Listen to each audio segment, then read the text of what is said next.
So the easiest way for you to access Canva is to go to clever.com. You use the Baltimore City single sign-on, and then you will find Canva in the My Apps section. What I like to do is heart it so that it pops up on the top and it's easier to access on your homepage. So once you're in Canva, the easiest way to see student work is to go to classwork. It'll be on the left-hand side.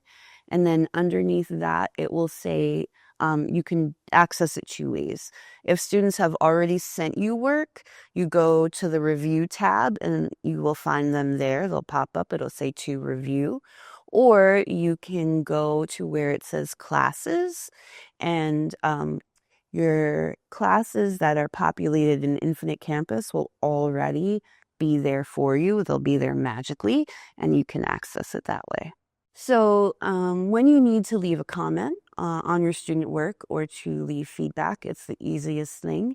You can click on actually any part of their work. So if it's one little graphic that you want to leave feedback on, you can click on that.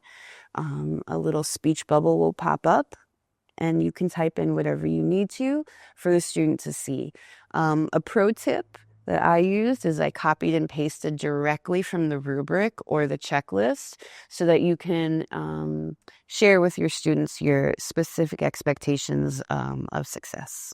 So this is the process that your students will use to share their work with you. You will go up to the right-hand corner where it says share. You click that, and then a box will pop up, and the students will be able to type your name directly. Your name will pop up, and then they click send, and it's as easy as that.